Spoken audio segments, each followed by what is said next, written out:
warahmatullahi wabarakatuh. Saya Dina Putri Angreani, NIM saya 18010451108. Saya dari Prodi Pendidikan Bahasa dan Sastra Indonesia. Assalamualaikum warahmatullahi wabarakatuh. Saya Kartika Rahma Putri, mahasiswa semester 5 Prodi Pendidikan Sejarah dengan NIM 18010755061.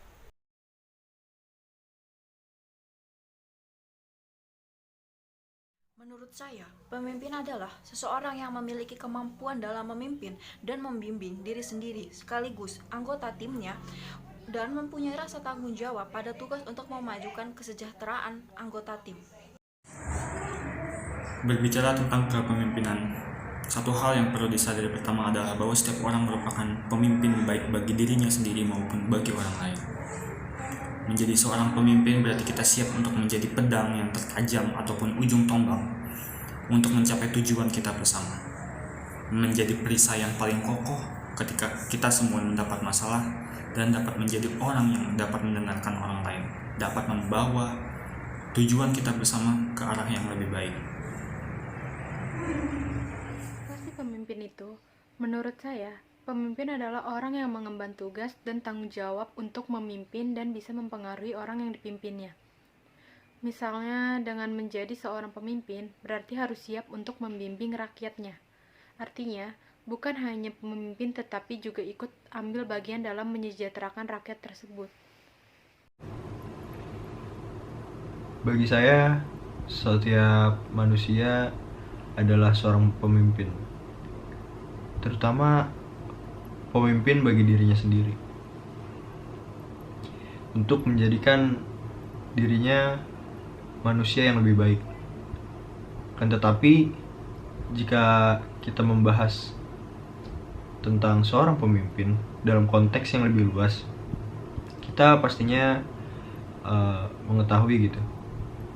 Seorang pemimpin yang dimaksud adalah seseorang yang mampu membawa anak buah atau bawahannya juga ke jalan yang lebih baik lagi. Juga seorang pemimpin harus memiliki sifat superioritas tertentu gitu. Agar dari situ juga terlihat kewibawaan dari seorang pemimpin yang bertujuan untuk mengajak setiap anak buahnya atau bawahannya untuk bekerja sama dalam kelompok untuk tercapainya sebuah tujuan tertentu.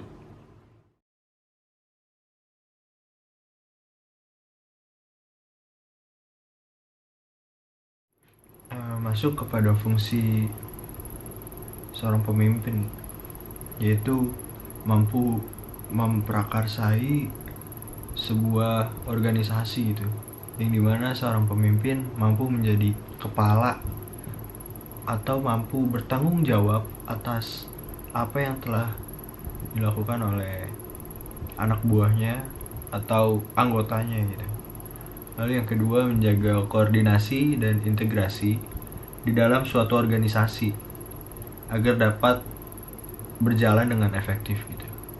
Lalu adapun yang ketiga, fungsi dari kepemimpinan itu mampu mengatasi suatu permasalahan gitu atau pertentangan serta konflik-konflik gitu yang ada di dalam suatu organisasi. Ibaratnya seorang pemimpin harus bisa mengambil jalan tengah untuk menyudahi dari konflik tersebut gitu. Ada pula menurut Hadari Nawawi itu ada fungsi dari instruktif, lalu fungsi konsultatif, lalu fungsi partisipasi, fungsi delegasi, dan juga fungsi pengendalian.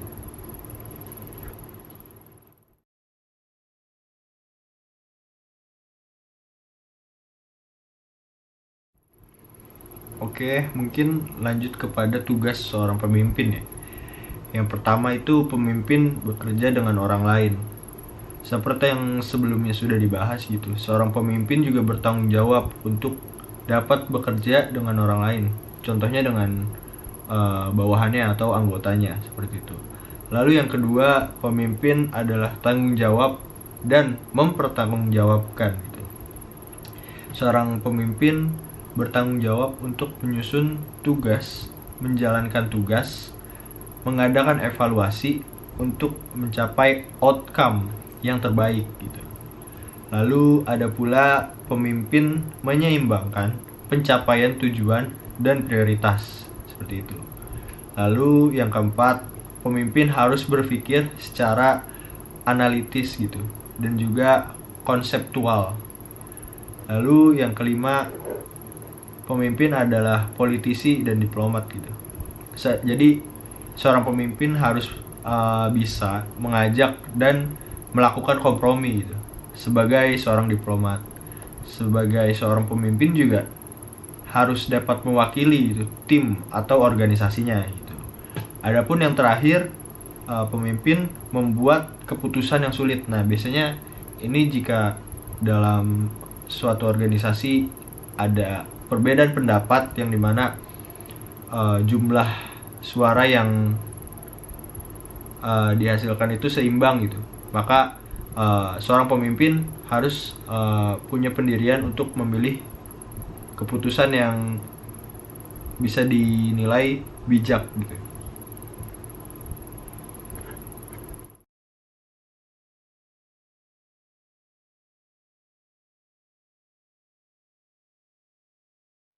Selanjutnya ada karakteristik pemimpin menurut Ki Hajar Dewantara.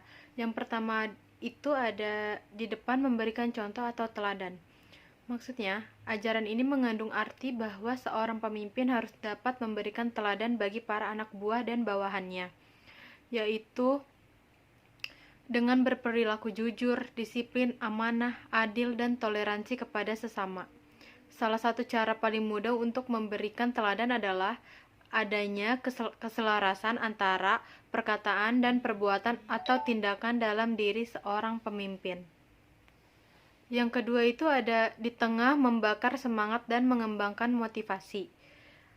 Artinya, seorang pemimpin harus mampu bekerja sama dengan anak buahnya. Keberadaan seorang pemimpin di tengah anggotanya juga harus bisa membangun dan membangkitkan motivasi dan semangat juang. Di tengah kesibukannya, ia juga dituntut memberikan inovasi dan menciptakan iklim kerja yang baik, sehingga dari situ akan tercipta sebuah tim solid yang dipenuhi dengan keoptimisan untuk meraih kesuksesan. Yang terakhir ada pemimpin harus memberikan dorongan dari belakang. Artinya, seorang pemimpin harus mampu memberikan dorongan moral kepada anak buahnya untuk bisa tampil ke gelanggang mengambil peran. Tentunya, seorang pemimpin harus percaya dan yakin pada kemampuan anggotanya.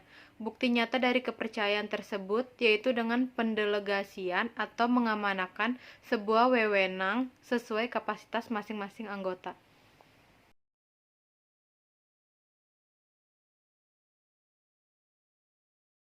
Saya akan menjelaskan tentang karakteristik pemimpin pada kepala sekolah di abad 21, antara lain yang pertama, memberikan kepercayaan. Mempelajari bakat para guru dan siswa, lalu beri mereka arahan, menaruh kepercayaan atas tugas dan proyek mereka, mendukung kegiatan mereka, dan memberikan saran sekaligus pujian pada mereka. Yang kedua, ada komunikatif, kolaboratif, and connected, mencari informasi seputar perkembangan pendidikan agar terkoneksi dengan dunia pendidikan di luar lingkungan sekolah. Yang ketiga, energi positif, meluangkan waktu untuk berbicara dengan siswa, guru, dan orang tua untuk membangun dan mengembangkan hubungan antar lingkungan sekolah. Yang keempat, ada confidence, percaya diri dan terbuka pada setiap masukan maupun kritik dari luar yang dapat mengembangkan pendidikan di sekolah agar semua pendukung sistem sekolah bekerja secara efektif dan maju.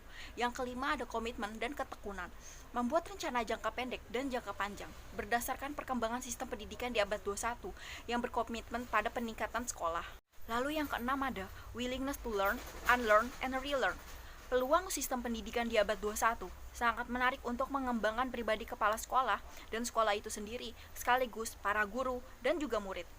Yang ketujuh ada kewirausahaan, kreativitas, dan inovasi. Membangun kemampuan berpikir out of the box, sekaligus mengembangkan potensi diri untuk mengelola tantangan dan kompleksitas pada sistem pendidikan di abad 21.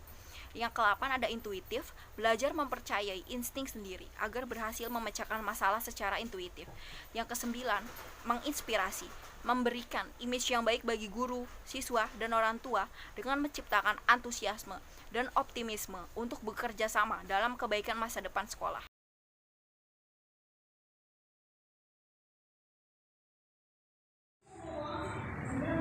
Mengambil contoh kepemimpinan yang dapat kita ilhami bersama hadir dalam sosok Insinyur Soekarno.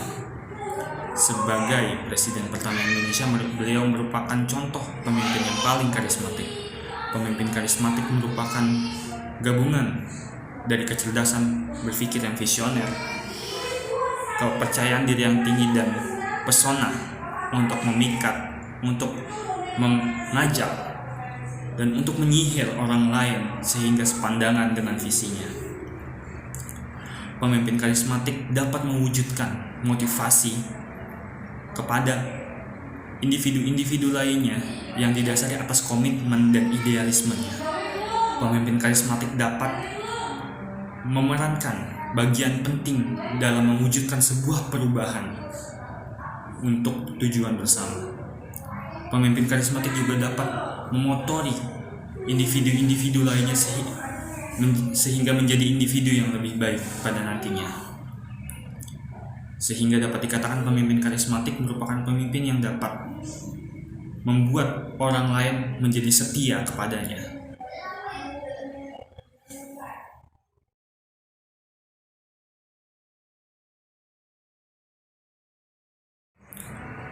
Pada akhirnya dapat kita simpulkan bersama bahwa pemimpin bukan hanya gelar atau jabatan yang diberikan secara cuma-cuma, tapi pemimpin merupakan proses tumbuh dan berkembang yang ada dalam diri seseorang.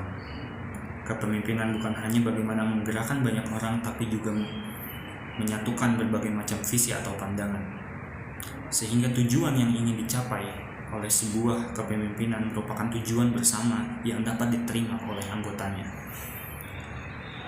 Kepemimpinan bisa menggerakkan berbagai orang untuk bekerja sama, bekerja keras dalam mencapai tujuannya. Sekian dari kami, kurang lebihnya mohon maaf. Wassalamualaikum warahmatullahi wabarakatuh.